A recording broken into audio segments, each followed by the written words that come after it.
हम लोग यहीं जमीन से उठकर कुछ हासिल कर लिए हैं, और अगर मैं अपने राज्य, अपने लोगों, अपनी मिट्टी को सुधार के लोगों की जिंदगी को सुधारने के लिए प्रयास नहीं करूंगा तो कौन करेगा।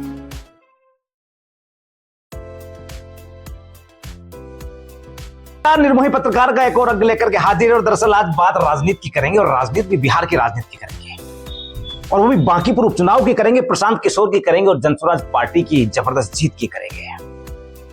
दरअसल बांकीपुर का उपचुनाव सिर्फ एक सीट का चुनाव नहीं रहा साहब, ये उन नेताओं के लिए भी संदेश बन गया जो चुनाव को सिर्फ गणित समझते थे, और इस बार जनता ने ऐसा हिसाब लगाया कि कई राजनीतिक कैलकुलेटर हैंग हो गए हैं। मतगणना में जनसुराज के प्रशांत किशोर ने लगातार बढ़त बनाई और बड़ी जीत दर्ज की है।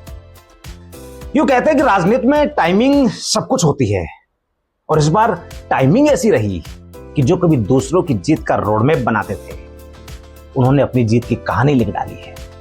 और बांकीपुर की जनता ने भी बता दिया कि रणनीति अगर जनता के भरोसे से जुड़ जाए तो वो सिर्फ प्रेजेंटेशन नहीं होती है, वो परिणाम बन जाती है। अगर दूसरे दलों की बात करूं तो कुछ दल अभी भी पुराने वोट बैंक का पासवर्ड खोजते रह गए, और प्रशांत किशोर ने नया लॉगिन अकाउंट बना लिया ऐसा।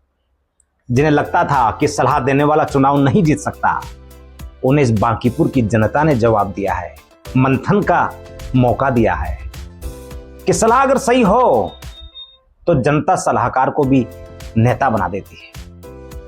चलिए आपको चुनावी मौसम में भी लिए चलते हैं, जब चुनाव की तैयारियां चल रही थी, प्रचार चल रहा था। उस चुनावी मौसम में बड़े बड़े दावे किए गए, कई जीत के लड्डू पहले से तैयार थे तो कई हार के बहाने भी। लेकिन जनता ने कहा कि पहले नतीजा आने दो, जश्न और समीक्षा दोनों का समय बाद में मिलेगा। अब दरअसल बिहार की राजनीति में सवाल सिर्फ इतना नहीं है कि बांकीपुर जीता कौन है, सवाल यह भी है कि क्या ये जीत एक नई शुरुआत है या सिर्फ एक सीट की कहानी है। क्या जनसुराज पूरे बिहार में चुनौती बनेगी भारतीय जनता पार्टी और आरजेडी के लिए, या बाकी दल अपनी रणनीति बदलने पर मजबूर हो जाएंगे। लेकिन फिलहाल इतना तो तय है कि बांकीपुर ने राजनीति की किताब में एक नया अध्याय जोड़ दिया है साहब, क्योंकि इस बार चुनाव में रणनीतिकार नहीं, रणभूमि का विजेता चर्चा में है। विचार करिएगा, मंथन करिएगा, क्योंकि आपका मंथन मुझे मजबूत बनाएगा।